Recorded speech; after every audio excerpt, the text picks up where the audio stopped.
Iron Gwazi is a steel hybrid roller coaster located at Busch Gardens Tampa. The ride just opened about a month ago, and it has been getting rave reviews recently. But is this ride truly incredible?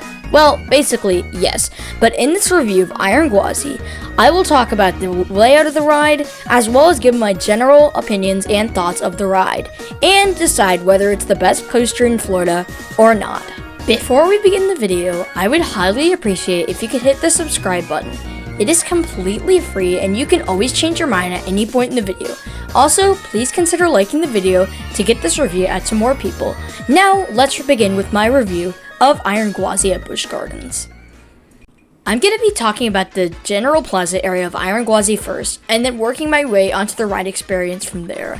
First of all, you have this absolutely great entrance sign on the building when you walk up to the Iron Gwazi Plaza. And above you looms the wave turn, which is one of my favorite elements of the ride, and you'll get to see why later. I feel like this entrance leaves a good first impression, and as you actually walk up to the ride entrance itself, it kind of gives you more of a look at the ride and what you're about to do. The queue itself really doesn't have a ton of theming, which is honestly fine because we didn't really expect anything from this ride anyways when it comes to the theming department. I honestly think it even has better theming than Pantheon at Busch Gardens Williamsburg's queue because it at least has some alligator facts and even some plants and flowers. You also get a really good first look at the ride's lift hill as it basically just looms above everything else in the park as you look at it. Now, I haven't ridden this coaster at night, but it looks absolutely wonderful with that beautiful lighting package, and I bet the ride hauls at night too, giving some pretty cool visuals on the way up and down. One more thing I would like to point out about the queue before we get into the actual ride experience is the music of this ride. Now, I wasn't able to hear the lower and middle queue soundtracks when I went, but I was able to hear the upper queue soundtrack, and it was really cool. And even as you leave the station, it plays some sound effects and music, which is actually really cool. As for row selection on this ride, I'm honestly torn. In the front, the ride feels much more sustained with its airtime elements, but in the back, the ride is a lot more violent and whippy. So, you can go your own way, but I would honestly try both rows, because I really can't pick a favorite between them. One of the genius things that the park did with this ride is instead of putting bins on the exit, which would overcrowd the exit side as people are trying to get off and people who are entering the ride are trying to put their stuff in bins. Instead, they put zipper pockets under your seats so you can store your phone, keys, wallet, and other stuff. This is a great idea, and it definitely helps reduce dispatch times. Anyways, let's finally break down the layout. Out of the station, you take a left-hand turn into a small drop, which isn't really much, it's just a pre-drop, into the lift hill. This lift hill gives great views of the surrounding Tampa area. You can see downtown Tampa, Raymond James Stadium, and a bunch of other stuff from it. When you cross the top of the lift, you slow down quite a bit, which is kind of cool. It almost feels like a dive coaster, but on RMC. After slowly going over the lift hill, you go into the 91-degree drop. And for anyone wondering, does this feel different from a 90-degree drop? No, it really doesn't. Although it is very tight going into it, unlike Steel Vengeance's drop. And I honestly prefer the Steel Vengeance's drop. And you also have a pretty tight crest at the bottom, as I started to gray out a lot there.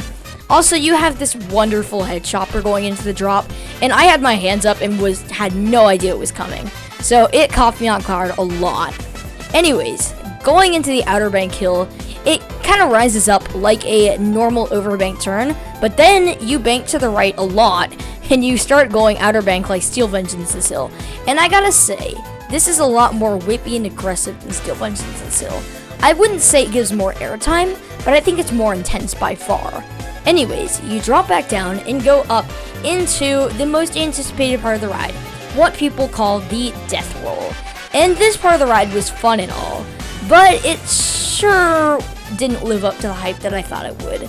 Like, it was good and intense, and it gave some pretty good airtime, honestly, but it definitely wasn't what we were expecting. After dropping down the death roll, you go into a overbank turn that Busch Gardens classifies as an inversion, but I wouldn't say so. I'm not even going to try to start an argument with this, but I'm just saying it's not that really steep of a bank, so I don't really consider it one. Anyways, after that, you go into my favorite part of the ride, this wave turn. And oh my gosh, This gives so much whip and so much airtime and caught me off guard so much I was flying out of my seat for at least 3 seconds. And it's not in just one row. Although it is pretty strong in the front, it's basically the same strength in almost all rows. After that incredible wave turn, you go up into a step up, which is pretty decent, nothing crazy unless you're in the front row, and go into a banked turn, which is actually pretty good in all rows, gives a bit of weightlessness and quite a bit of airtime, and then a wave turn, which doesn't do a lot, but hey, it's more of a filler element than anything for the next element, which is the 0G stall. And if you can't tell by my name already, I am a sucker for these 0G stalls. These are amazing on every ride. I feel like the 0G stall in particular is a lot longer than the other ones I've experienced, and I like it just as much as the other ones, honestly. After that 0G stall, you take a few off-axis hills and a giant pop of airtime before going into almost a bunny hill, but it also leads to a pretty big step down, which is really weird, and I can't even describe it properly, but it's really cool. After that, you go into like an S-bend airtime hill, which is like fun, but nothing crazy. And then you take a high-speed turn into the brake run, ending your ride on Iron Gwazi. This ride is incredible from start to finish. I think this park needed a really good standout ride, and this fits that bill perfectly. It is by far my number one coaster, smashing Fury 325 and Steel Vengeance, which were basically tangling for my number 2 and 3.